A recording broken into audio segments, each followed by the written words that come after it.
I hate guns, personally. I can't stand them. Yeah, but I have several.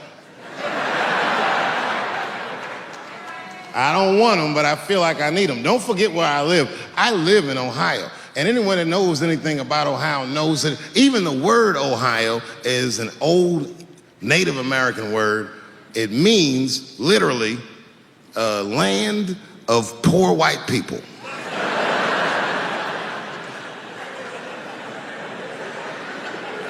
And I don't know what's going on down here, but in my experience, poor white people love, and I mean they fucking love, heroin. They can't seem to get enough of it. I didn't even know what I was looking at first. I was just driving like, why are all these white people so sleepy out here? These things.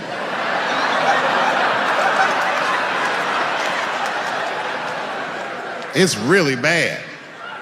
As a matter of fact, I was coming out of a nightclub the other night in Dayton, and I'd parked my car in the alley, and no one was out there. I didn't have no bodyguards or nothing. I was home. I figured everything was fine. And as soon as I opened my car door, all by myself, suddenly one of these heroin-addicted whites just pops out of a trash can. It scared the shit out of me. I screamed, "Ah!"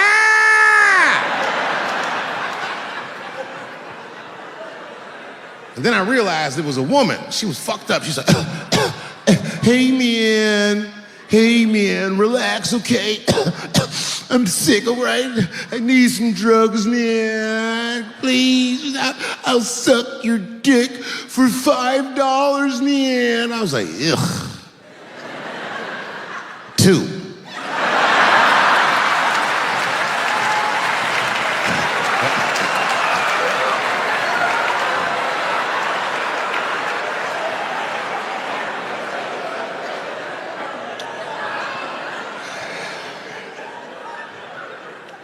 Obviously, I'm joking.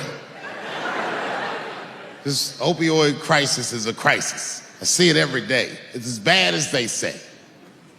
It's ruining lives. It's destroying families. Sadly, you know what it reminds me of, seeing it? It reminds me of us. These white folks look exactly like us during the crack epidemic. You know, it's really crazy to see. And all this shit they talk about on the news about how divided the nation is, I don't believe it. I feel like nowadays we're getting a real good look at each other. It's wild because I even have insight into how the white community must have felt watching the black community go through the scourge of crack. Because I don't care either. Hang in there, whites. Just say no. What's so hard about that?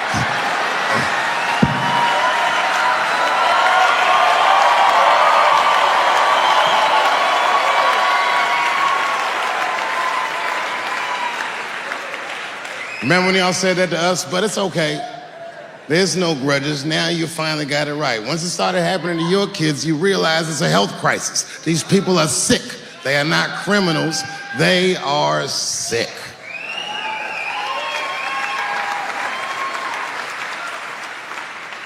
Be that as it may, I'm armed to the teeth. First gun I bought was a 12-gauge shotgun. I didn't want the gun. Remember, though, I'd moved to a farm, and I was sitting there on the porch, and I see a white dude walking across my property, entitled, like he's supposed to be there. He had a rifle over his shoulder, too. Ain't that a bitch? I said, what the fuck is this guy doing on my property? I was mad as shit, but I was unarmed. So I ended up just waving to this motherfucker like a bitch. I was just like...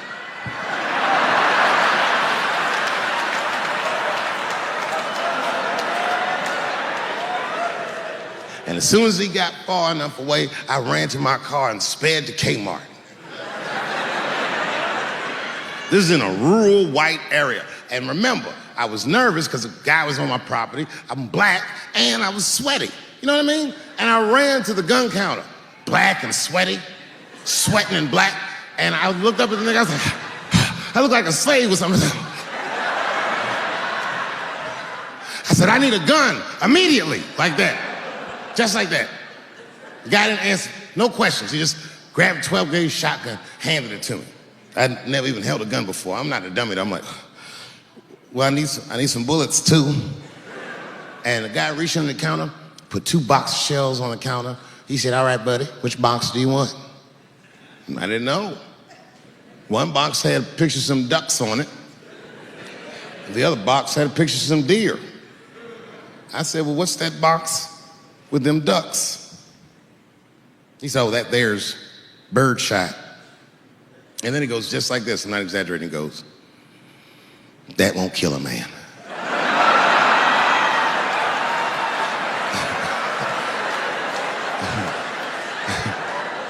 He said, it'll just pepper him up nicely. I said, what the fuck? Pepper? You know what it means to pepper a motherfucker up? It means that when the shell explodes, hot BBs will shoot out of the barrel of the gun, not killing a motherfucker, but penetrating their skin and shallow flesh. Boy, that's gotta hurt. Hot BBs? Ha ha! Remember when Dick Cheney shot a motherfucker in the face and he lived? That was birdshot. I said, well, what's that box with the deer on it? He goes, oh, that there's buckshot. That'll put a hole in the goddamn truck if you wanted to. So which box do you want? And he picked the one with the deer up and shook it.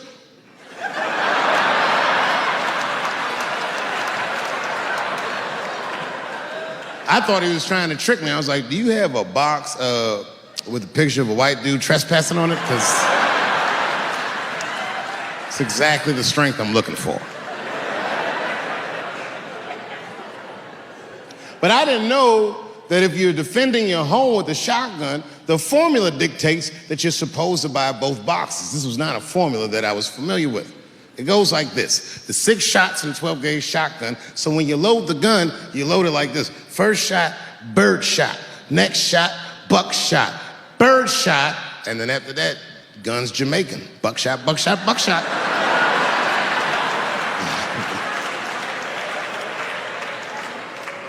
She got to picture it, okay? Like say I'm in bed and I'm sleeping, and suddenly my wife wakes me up. David, wake up. And I'm like, oh, look who's come around. And I pull my dick over the top of my pajamas.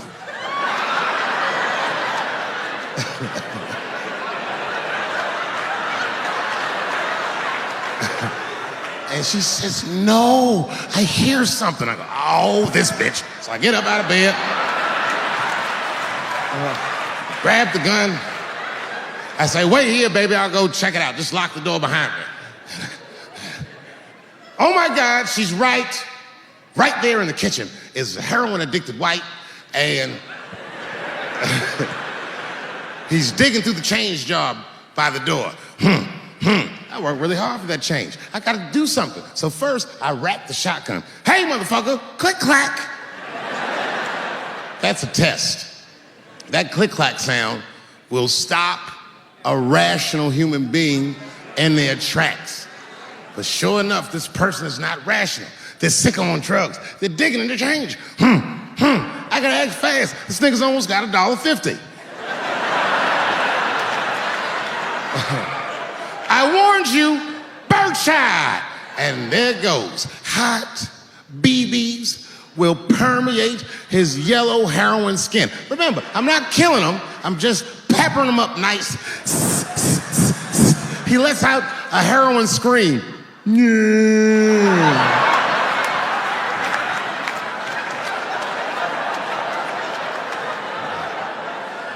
And that should be the end of it. But, I miscalculated. While he's on the ground screaming, I noticed that his teeth are horribly miscolored. That's not heroin at all, is it? That's crystal meth. He pops right back up unscathed. Roar! Time for the heavy stuff. Clack, clack, buckshot! And then if you got a friend with him, I got one more bird shot left. And I repeat the cycle. After that, nigga, it's slugs for everybody. And I'll be in a kitchen full of dying heroin addicts. saying stupid heroin last words. You shot me, bro. Oh, it hurts me, man. It hurt. The last words are always the dumbest words. Like, why is your dick out?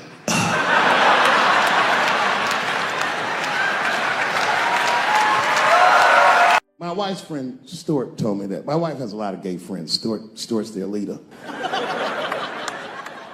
She has a lot of gay friends. And I don't like them. Not because they're gay, I'm just judging them on the merits of their character. They're just not nice dudes. They're rude house guests. They're sitting on my couch, giggling with my wife, eating my macaroons. And I come in, they act like the party's over. Hey, Stuart, what's going on? This guy talks to me the way a cat would speak if a cat could talk. Hi, David. He always wants to have some kind of gay political argument. The last one was about a petition in federal court to take the words husband and wife out of the law. I said, well, why would you want those words out the law? He said, because it discriminates against same-sex couples. I was like, niggas, please save me the semantics. Just trust me, take your chips and get the fuck out of the casino. You're about to crap out. Go outside, talk that over amongst yourselves, and whichever one of you is gayer, that's the wife.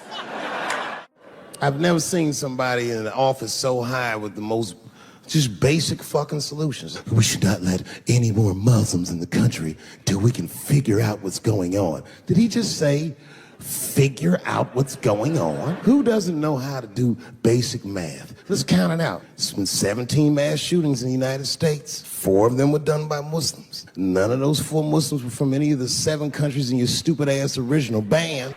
The other 13 shootings were done by the Tiki Torch whites. And you don't see me trying to ban white people from the show to keep the rest of the audience safe. It's a fucking terrible idea because it's mean and it's racist.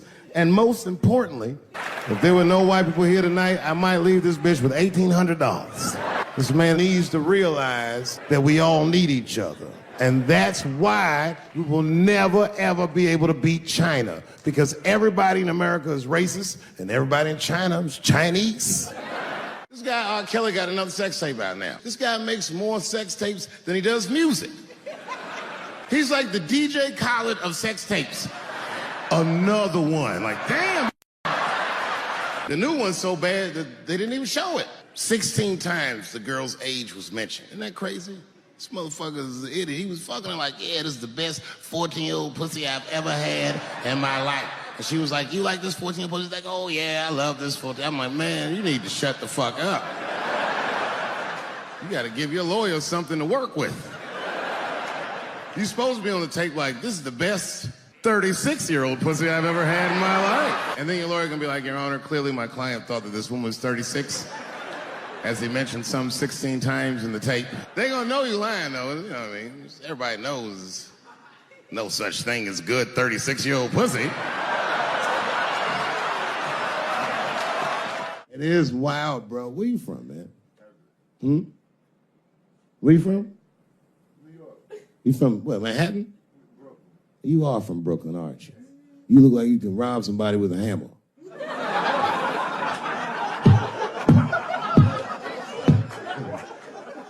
Brooklyn niggas rob you with shit they find around the house. I just got stabbed with a toothbrush.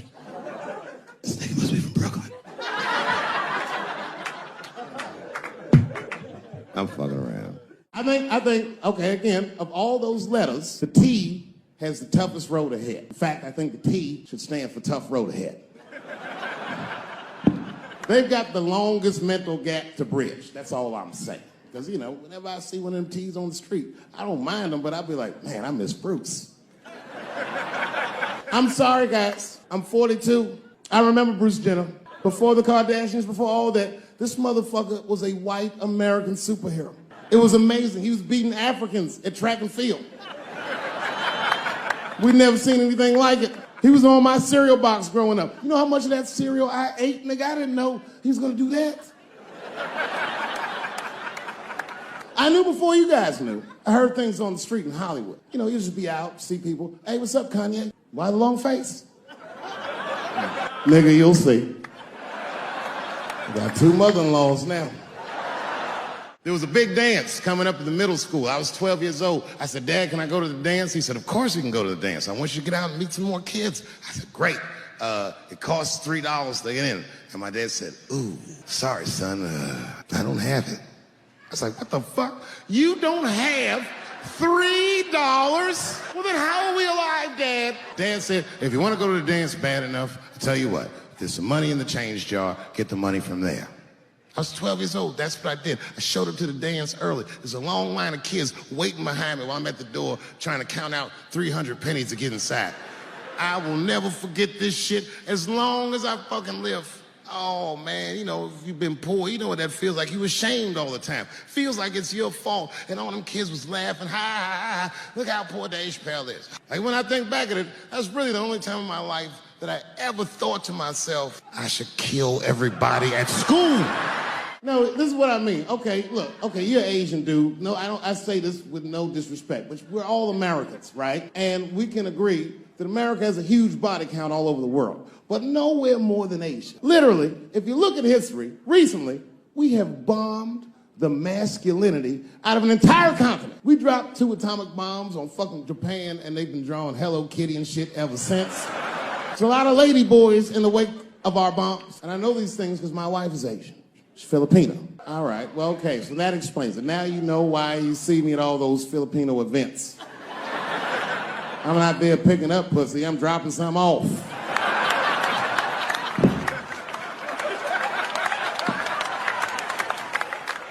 I take my wife to all that shit. I took my wife to see Pacquiao fight Mayweather. We sat ringside, okay?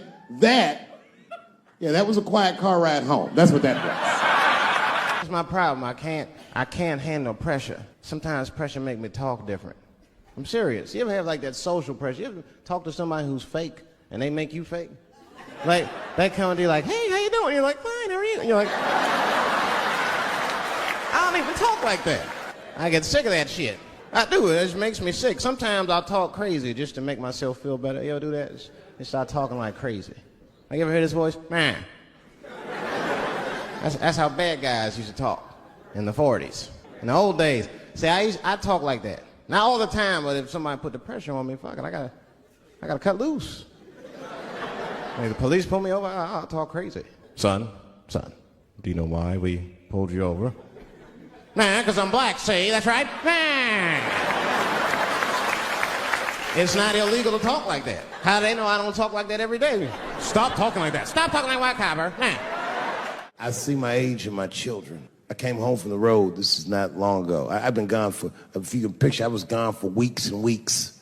And when I came back, nobody was home. Now, one person in my family thought that maybe I'd like to see them when I got back. Like, they knew when I was coming back, but they just weren't home. And that shit was a wake-up call. But an empty house, that's some cold shit. And I went into my oldest son's room. I was like, hello, hello. He was gone. And I'd never done this to him before, but for some reason I just did it. I just looked through his shit.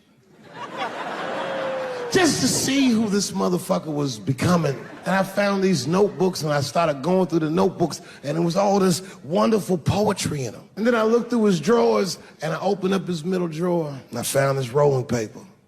And I looked down at them papers like, oh, that's where that poetry's coming from.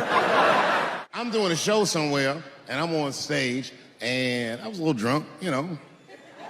I figured to be safe, because, you know, everybody's phones are locked up. And I went in on this kid. I was talking all kinds of shit. Now, I didn't know that there was a journalist in the audience. Took impeccable notes. He told everybody everything I said. He was even putting the jokes in the headline. The headline said, Dave Chappelle says he wants to smash a dollhouse over Juicy Smouye's head. And I thought for sure when I read that headline, I said, well, that's it for me. I'm canceled. Lucky for me, that very same day, the Chicago police caught the motherfucker that actually did it. And hilariously, they were both Nigerian. Not only were they not white, they were very, very black. They were Nigerian, which is the funniest shit. The whole story is funny. Gay people have a hard time doing that recently. Here we go. Here comes the deep water. No, recently I've noticed that. I noticed it with that Manny Pacquiao controversy. Yeah, no, it was now in the gay community's defense. Manny Pacquiao said some outlandish shit about gay people. Very, very not nice things that I won't repeat, but there was biblical verses and some analogies to animals. Wasn't a good look. Nike took his shoes immediately, which I thought was a little harsh. A little harsh. You know what I mean? Because he's, just because he's Asian. You know what I mean? Fuck you gonna take shoes off Asian dude to appease a gay dude? You know what I mean? No? You don't know what I mean. But Asian people kind of know what I mean. No? No Asians in the front? No? No, this is what I mean. Okay, look. Okay, you're an Asian dude. No, I say this with no disrespect. But we're all Americans, right? And we can agree that America has a huge body count all over the world, but nowhere more than Asia. Literally, if you look at history, recently, we have bombed the masculinity out of an entire continent. We dropped 2 atomic bombs on fucking Japan, and they've been drawing Hello Kitty and shit ever since. There's a lot of lady boys in the wake of our bombs. And I know these things because my wife is Asian. She's Filipino. All right, well, okay, so that explains it. Now you know why you see me at all those Filipino events. I'm not there picking up pussy, I'm dropping some off.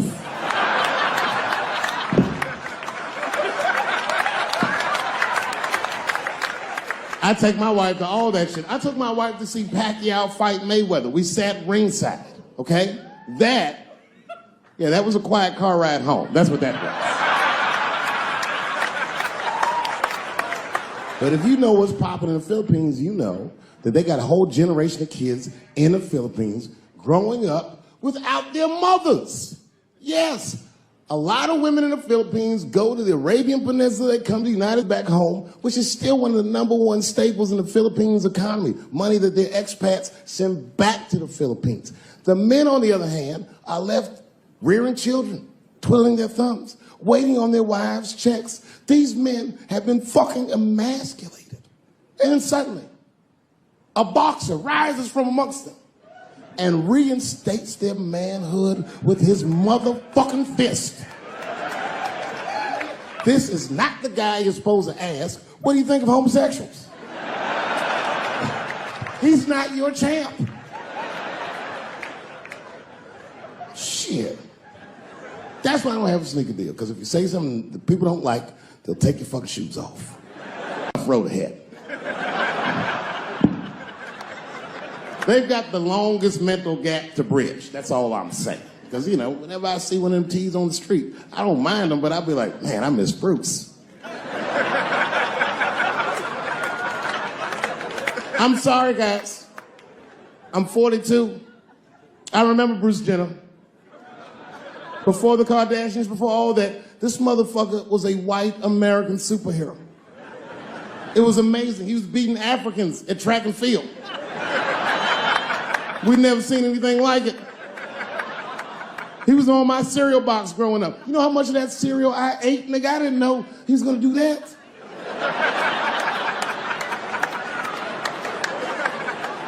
I knew before you guys knew. I heard things on the street in Hollywood. You know, you just be out, see people. Hey, what's up, Kanye? Why the long face? Nigga, you'll see. Got 2 mother-in-laws now. And when I heard he was gonna do it, I was scared. I didn't think the public was ready. I didn't think the media was ready. And you know what? I was wrong. Never seen anything like it. Welcome to the world, Caitlin. So long, Bruce. Hello. Somebody called me a nigga in traffic last Wednesday. It's so long, it takes a minute.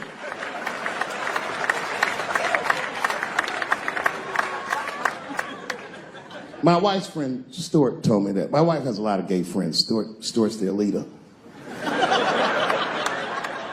She has a lot of gay friends. And I don't like them.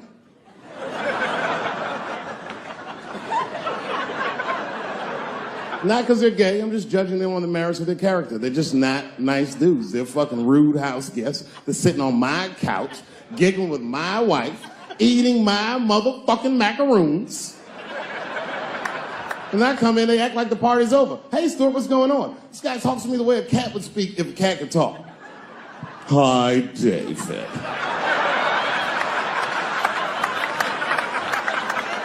Stuart, what's all the beef, man? What's going... He always wants to have some kind of gay political argument. The last one was about a petition in federal court to take the words husband and wife out of the law. I said, well, why would you want those words out the law? He said, because it discriminates against same-sex couples. I was like, niggas, please save me the semantics. Just trust me, take your chips and get the fuck out of the casino. You're about to decide, talk that over amongst yourselves, and whichever one of you is gayer, that's the wife.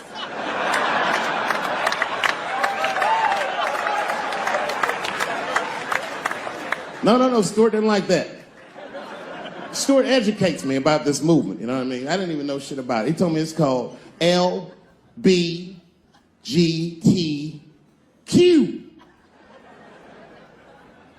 I was like, what the fuck is the Q? Does that even make sense, Q? Turns out Q is like the vowels. That shit is sometimes Y. It's for gay dudes that don't really know they're gay. You know what I mean? Like prison fags who are like, well, I'm not gay, nigga. I'm just sucking these dicks to pass the time. I'm not G, I'm Q. Ugh.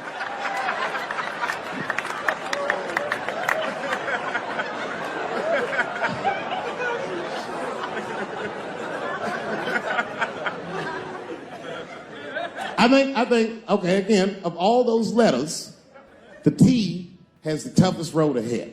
In fact, I think the T should stand for tough. If Martin Luther King had a sneaker deal, we'd still be on the back of the bus. They always true, the Nike exec come up, hi, Martin, we need you to tone down the talk of civil rights and blacks being humans. It's upsetting our southern distributors. But I don't understand. I thought that's why I had a sneaker deal in the first place. Not quite. Really, it's a walking shoe, and we like the marching, but try to understand. Fuck that shit. You know, I get it, though. I understand why gay people are mad, and I empathize. You know what? I'm just telling you, this is a black dude. I support your movement. But if you want to take some advice from a Negro, pace yourself. These things take a while. Just because they passed the law doesn't mean they're going to like you. Brown versus Board of Education was in 1955. I was shocked. Is this happening? Wait a minute. Is this a time in American history where an American can make a decision for themselves? And even though other Americans don't understand it, they'll support it and let this person live a happy life? Is this what's happening? If it is, then good for America. That's Dave Chappelle, the American. Although Dave Chappelle, the black American, he was a little jealous. I was like, how the fuck are transgender people beating black people in the discrimination Olympics? If the police shot half as many transgenders as they did niggas last year, it'd be a fucking war in LA. I know black dudes in Brooklyn, hard street motherfuckers that wear high heels just to feel safe.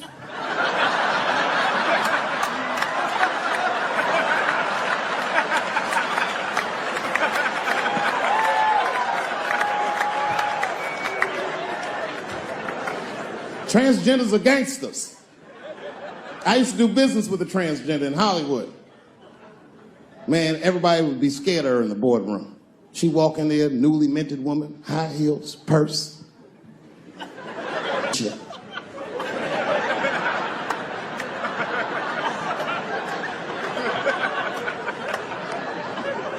And then she walked to the head of the conference table, stare at us all, reach in the purse, and pull her old dick out and throw it on the table. Let's talk business, gentlemen.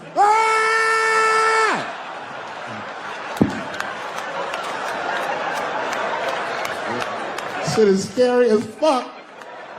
If your best friend pitched that to you, you'd be horrified. Yo, nigga, let's go to the hospital and cut our dicks off and make pussies out of them shits. What? Can't we just get matching jackets or tattoos or something? Sure, that's what you want to do? There's only one way to find out, nigga. Wu-Tang, bow, bow. Let's go to the club and trick niggas into fucking us, yeah.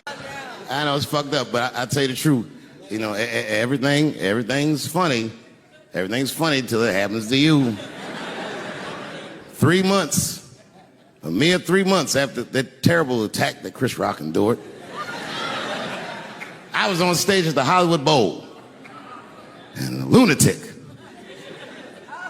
jumped out of the crowd and attacked me. Now, I gotta tell you, if it happens to you, you don't even know what the fuck is happening. It was like slow motion. I just looked over. I don't know this nigga. I was looking and said, oh my God, I'm being attacked.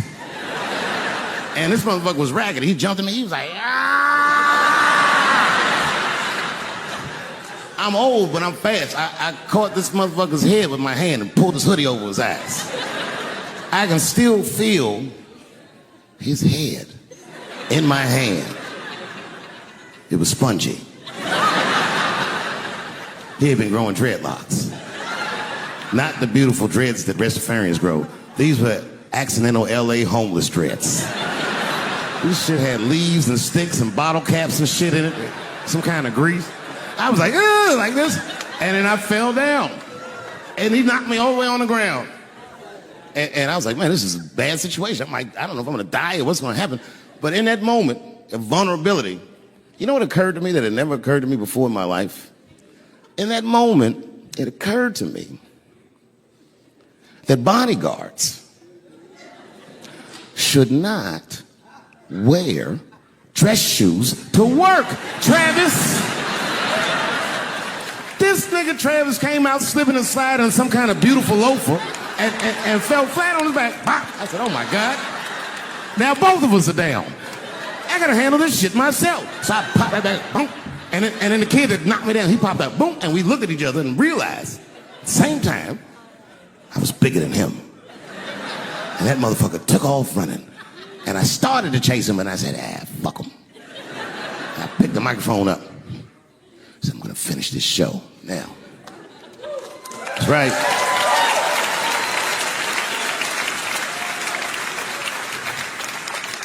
For 3 months before that, I'd been making fun of Chris Rock. And people would ask me all the time. They'd say, Dave, what would you do if you were Chris Rock and Will Smith slapped you in the face? And to this day, the answer is the same. Well, I don't know what I would have done.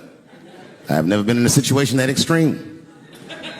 But I do know now what Will Smith would not have done. And that is enjoy the rest of his evening. Man, listen. We gave that kid a good while. We was whooping his ass. Not we, I mean, I was on stage trying to think of a joke to tell, but they was beating this nigga up right behind me. Everybody could see it. Everybody could see it. And I'm sitting up there trying to think of what to say. And I'm tongue-tied. Me, of all people, can't think of anything to say. Look at my karma. Just that moment. Of all the people in the world, Chris Rock walks from backstage, walks up to me in front of 20,000 people, grabs the mic out of my hands and looks at the crowd and goes, was that Will Smith? Man, motherfuckers fell out of their chairs laughing. I was standing there looking stupid. I was fucking furious because I'm thinking in my mind, nigga, this is my attack. You got attacked 3 months ago. Now you have jokes. So I snatched the mic back from Chris and tried to get one off, but my shit did not go good at all. I didn't know what to say. I was just like, it was a trans man. And the crowd was like, boo. This is LA, we like trans people, boo. I know, I felt so bad. I felt so bad. But I know why I did it. You'd have to be there to understand, but man, when that guy tackled me, it was like it's like a movie or something. You gotta picture this. Picture a famous person you like. Every famous person you could imagine was at that show. It was like the biggest night that Hollywood had ever seen. And when that guy tackled me, he cleared the bleachers. I had to watch the tape afterwards to know this happened, but as soon as he tackled me, Jamie Foxx was the first motherfucker that jumped out of the crowd. He was wearing a white cowboy hat like he knew this shit was gonna happen to him. Never seen this nigga in a cowboy hat before. And Jamie started chasing that motherfucker around like any given Sunday. And that kid was fast as shit, was juking and shaking, and he broke Jamie's ankles, and he just kept running. And then Jon Stewart from The Daily Show ran from backstage and jumped at this motherfucker like Super Jew. He was like, ah! And the kid seen Jon coming, so he jumped back, and Jon went flying that way. And this kid was fast, and then he turned around. He sees the emergency exit. He starts running for the emergency exit. Just before he got to the door, motherfucking Puff Daddy from Bad Boy Records jumped in front of the door. That nigga was like,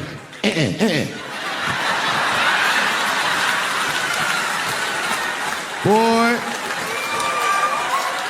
Puffy got that motherfucker. And then every celebrity just ran out, because every celebrity saw themselves in me, and they just started beating the fuck out of that kid. And I know Chris was backstage looking like, nobody helped me.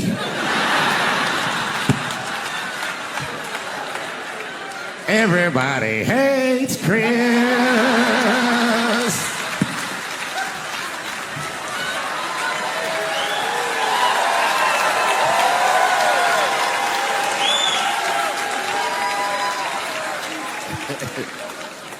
Look, it was way more intense than what you guys might have read. I don't know what you read, but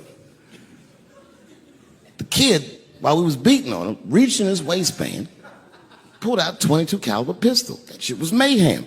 Everybody started screaming, oh my God, he's got a gun, he's got a gun. And then I got scared. I was in the back, but I was scared, because I knew that everybody that was with me was armed. Yes, if they had shot and killed this kid on stage at the Hollywood Bowl, like I pay you to do, Travis,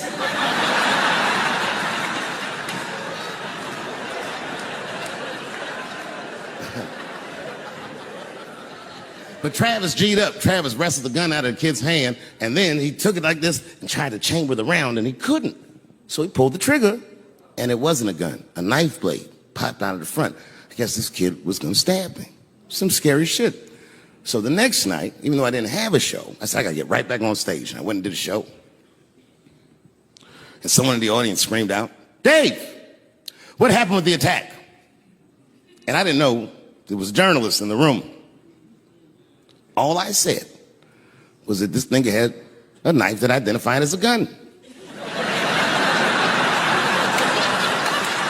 I got 6 more weeks of bad press for that joke. I didn't even do nothing to this nigga. That's not right. That was not right. And then the New York Post went to the jail and interviewed my attacker like he was some kind of hero. And I read that interview. It turns out the entire attack was my fault. Yes, I triggered him. I didn't mean to. I had done jokes about the homeless. And it turns out this young man was homeless. And I mean, there's no way I could have known this. But I will say, for a homeless guy, this nigga had incredible seats.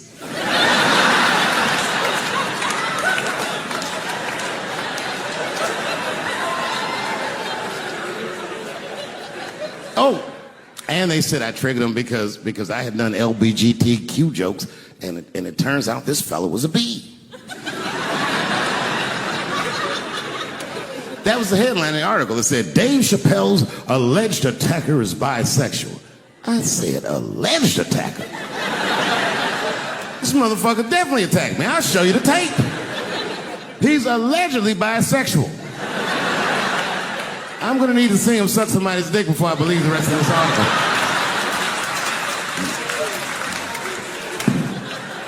I read that shit in the paper. I was horrified. I was like, oh, bisexual? I could have been.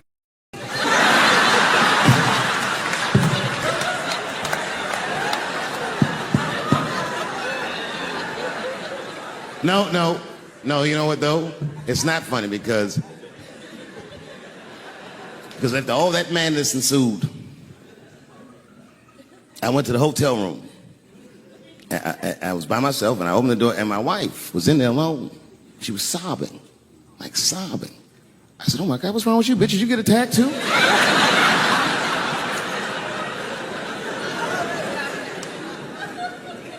And she's crying. She said, oh my God, David.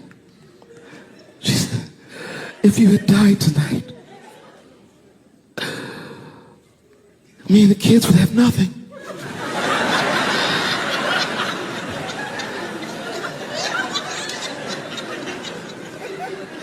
Then I knew it was serious. So I sat down on the bed next to her.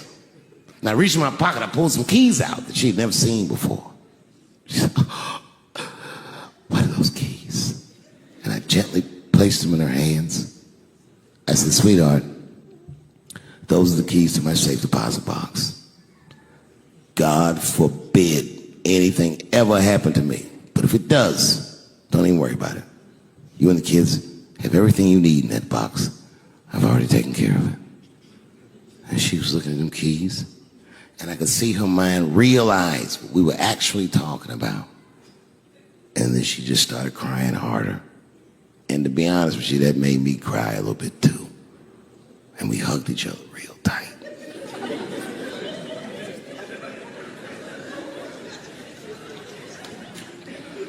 Do you know this bitch looked in the box while I'm alive and well? Who does that? Oh my God. And then she was mad at me. She said, God damn it, David, I opened that box. I said, you did? She said, yes, I did. And there was nothing in there.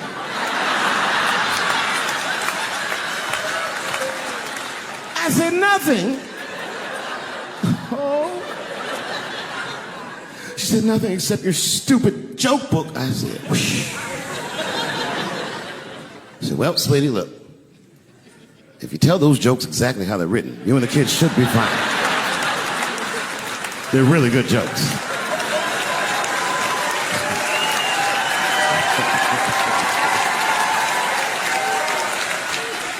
She's like, good jokes? What is this shit? Come join me in my watery grave. No, you gotta roll your throat. Join me in my watery grave.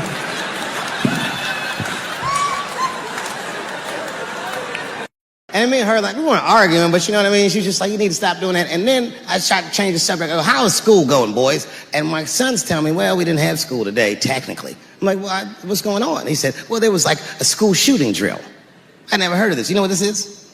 They have drills that they make kids do where they practice what to do if somebody comes to shoot up their school. I'd never heard that before. I was like, what the fuck? Then I had to tell my sons the truth. I didn't want to tell them this shit. Son, listen to me. Fuck that drill. If somebody comes to your school and wants to shoot it up, I'm just gonna be honest with you. You probably gonna get shot, nigga. I'm just being real. You got a famous dad. I talk a lot of shit. They gonna be gunning for you, little buddy. Just stay low and run in a zigzag pattern and don't try to save anybody, son. Do you understand me?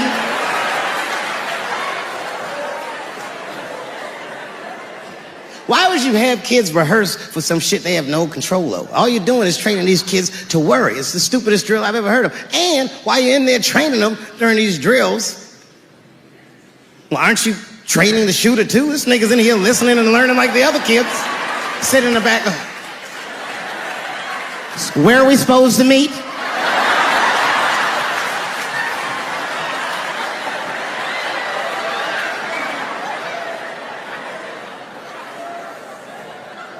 If you're a parent, this shit is terrifying.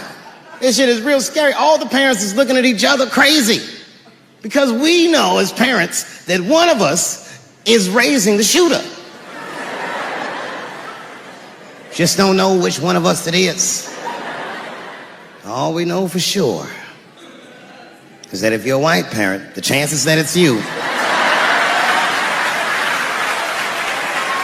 exponentially higher than the rest of us. Shooting up school is a white kid's game. It's fucking crazy. You know, I hated school too. It never occurred to me. Kill everybody in school? It's fucking crazy.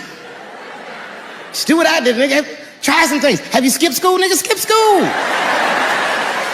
Take a walk and meet some other kids. Fuck school, nigga. Try drugs. Have you tried drugs out, nigga? That might...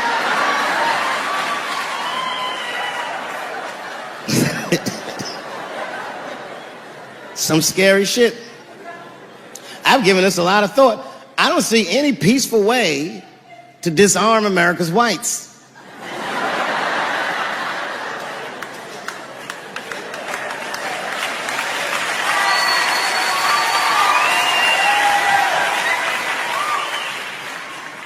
There's only one thing that's going to save this country from itself. Same thing that always saves this country from itself. And that is African Americans. Right.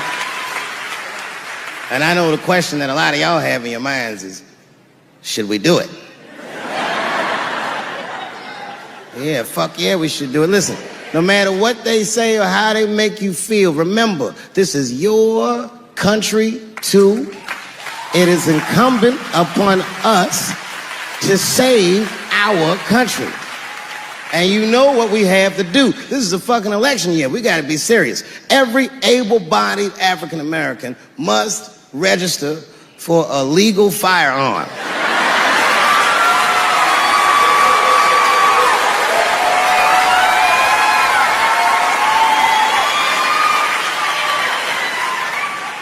That's the only way they'll change the law.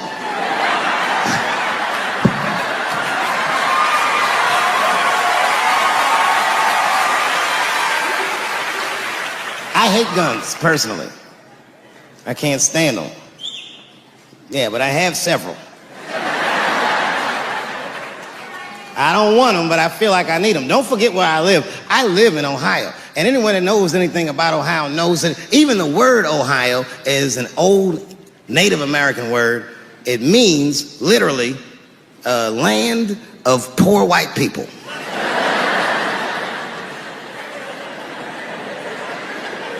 And I don't know what's going on down here, but in my experience, poor white people love, and I mean they fucking love, heroin. They can't seem to get enough of it. I didn't even know what I was looking at first. I was just driving like, why are all these white people so sleepy out here? These things.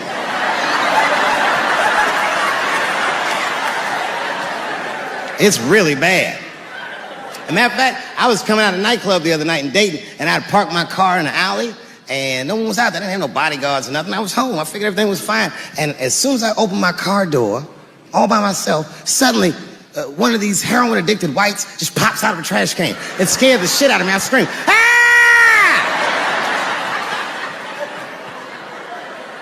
And then I realized it was a woman. She was fucked up. She's like, hey, man, relax, okay? I'm sick, all right? I need some drugs, man. Please, I'll suck your dick for $5, man. I was like, ugh. 2.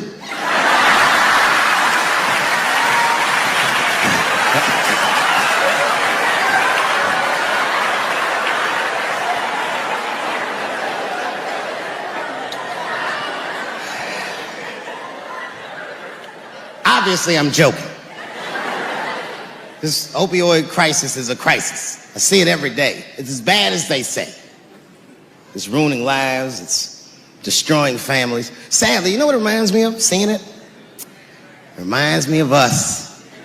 These white folks look exactly like us during the crack epidemic. You know, it's really crazy to see.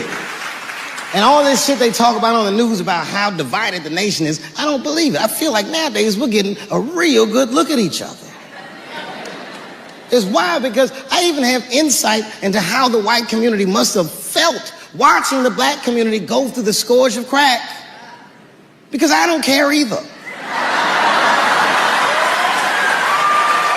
Hang in there, whites.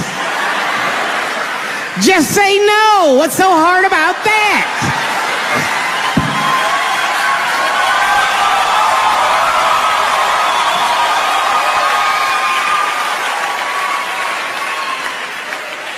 Remember when y'all said that to us? But it's okay. There's no grudges. Now you finally got it right. Once it started happening to your kids, you realize it's a health crisis. These people are sick. They are not criminals. They are sick.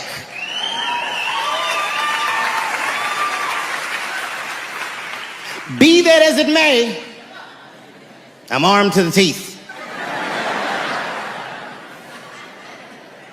First gun I bought was a 12-gauge shotgun. I didn't want the gun. Remember, though, I'd moved to a farm, and I was sitting there on the porch, and I see a white dude walking across my property, entitled, like he's supposed to be there. He had a rifle over his shoulder, too. Ain't that a bitch? I said, what the fuck is this guy doing on my property? I was mad as shit, but I was unarmed. So I ended up just waving to this motherfucker like a bitch. I was just like...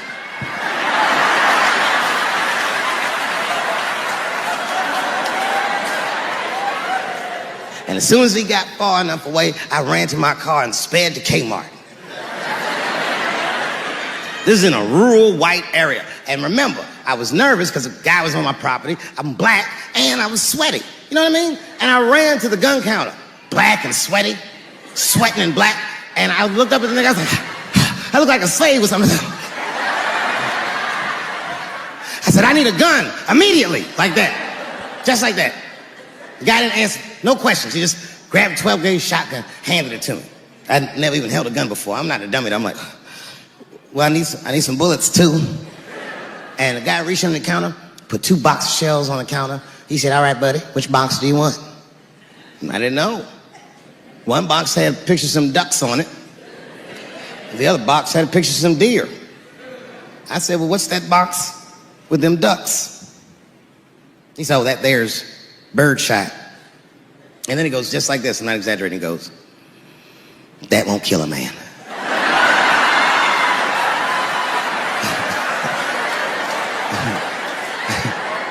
He said, it'll just pepper him up nicely. I said, what the fuck? Pepper? You know what it means to pepper a motherfucker up?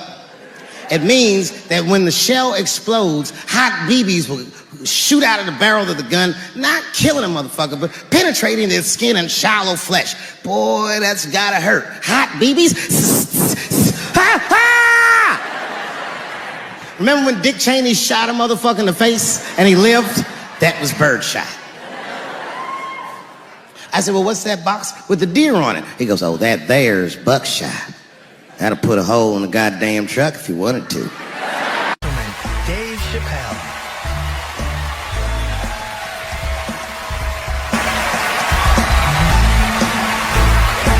Thank you. Oh boy, I'm very nervous. No pressure.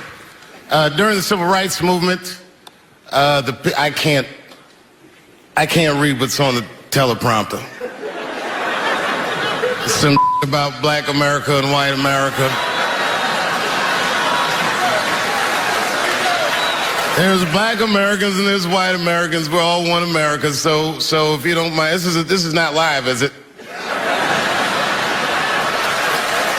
I imagine whatever I say, you could just edit it out. Let's try it a few ways. Lou, are you in the booth? I am. All right, good. You know what, Lou? Let's just play around with it and see if we can get it right and get this clip package on, and then let me go home. All right? You got it. All right. Ready? All right. Count me in. 5, 4, 3, 2, 1. Wu-Tang. I'm just with you, Lou. Let's do it again. We're gonna do it again. We'll get it right. Here we go, Dave. 5, 4, 3, 2. You know, when I was a comedian starting out in Washington, D.C., right here in this city, 1988, I'll never forget this. It was a comedy club owner that banned profanity from his comedy club. He said it offended his audience, and this was a cause of major concern for all the comedians in the circuit. And we all called a meeting, and we had the owners come, and it was the club owners, and it was the comedians. It was the classic labor dispute. The club owners laid out their case. There cannot be profanity in these clubs because that offends people. And there's a comedian who's still a good friend of mine to this day. He lives right here in Washington, D.C. He stood up and he said, he's black, I should tell you because it's important to the story. He says, I use profanity because I live a profane lifestyle. He says, I don't have an insect infestation in my house. I have roaches.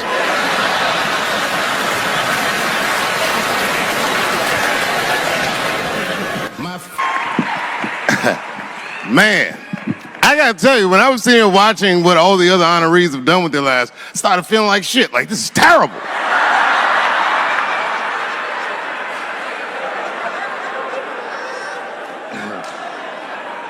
And then Bobo brought me up and started out good with that Ali picture, and then it just. Whew. But that coloring book that was in the picture, I know the Ali's are here. That coloring book, my mother has it, and the champ, he signed it. You know, the greatest. He signed Muhammad Ali, and his sparring partner was there that day, and his sparring partner signed it. Said the next heavyweight champion of the world, Larry Holmes. And he was. And 2-year-old Dave Chappelle colored all in that shit and just ruined the book.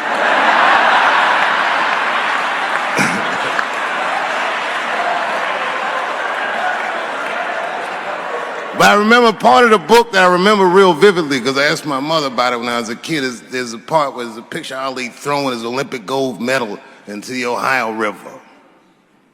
That's why it's so weird for me being here. You know, both my parents were very brilliant. My dad went to Brown in 1955.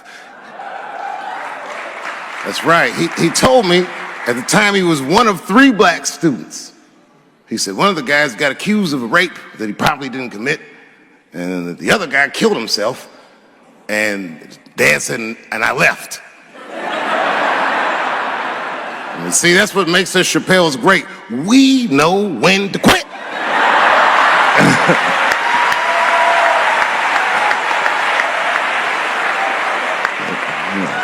They all just live to fight another day.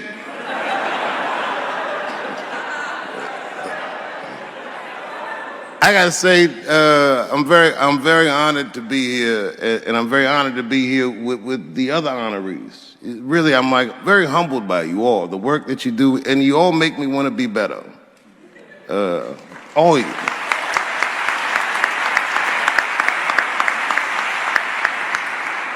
And you know, I was gonna stop doing stand-up for a while because 4 comedy specials in a year is like, that's a lot, you know.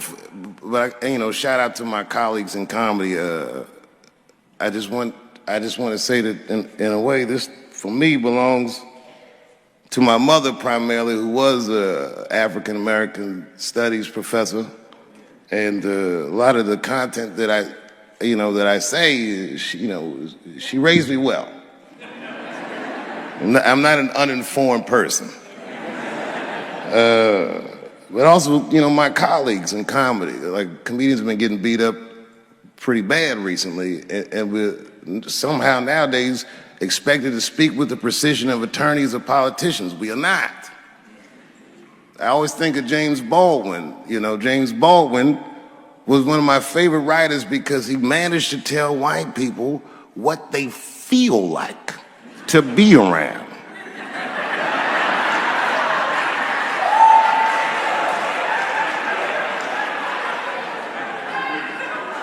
So I ain't gonna hang up my gloves yet. I think I got one more special in me. So to quote Baldwin, God gave Noah the rainbow sign. It's no more water, it's the fire next time. Thank you very much. Boy, this comes as a complete surprise.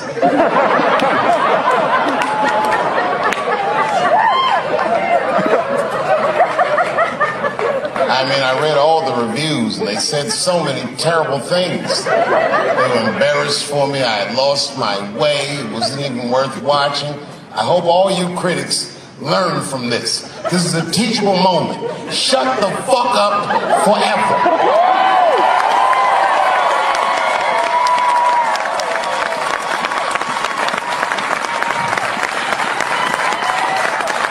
Two in a night. These aren't them. These are the ones I won for the other ones, motherfucker. I would like to thank my editor who was nominated. Unfortunately, he did not win, but I couldn't have been more honored to work with Jeff Urin.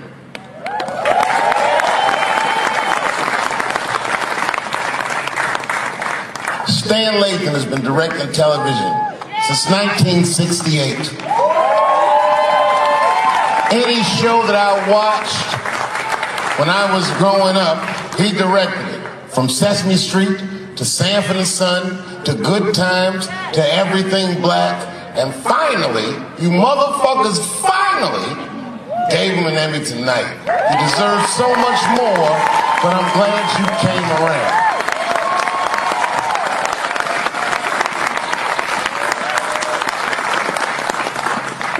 I'd like to shout out all the other nominees tonight.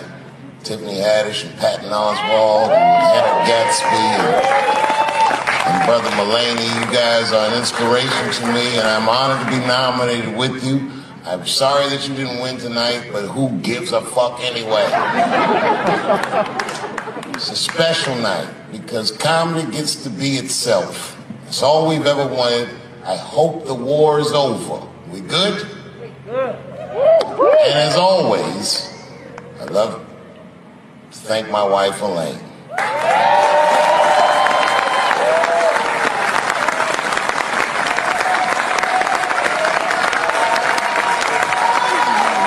That's right.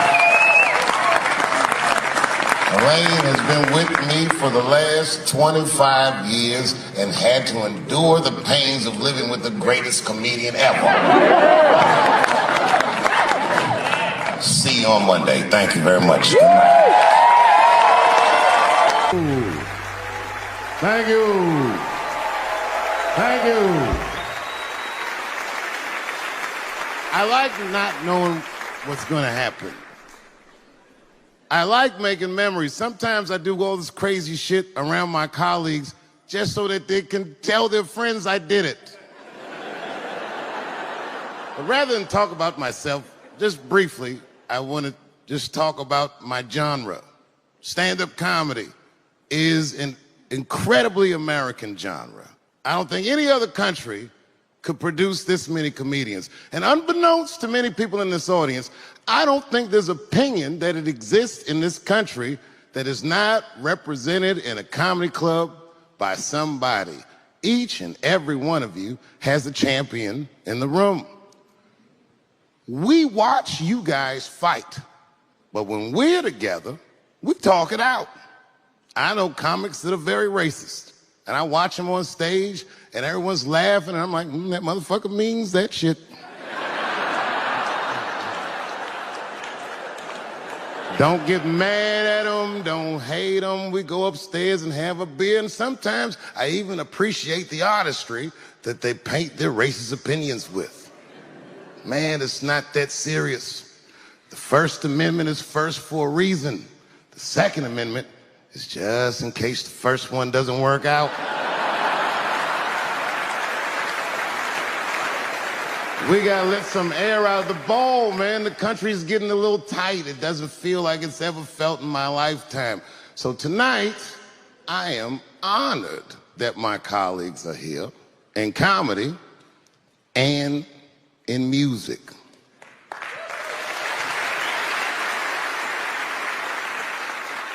And I want everyone in America right now to look at me. Look at me smoking indoors.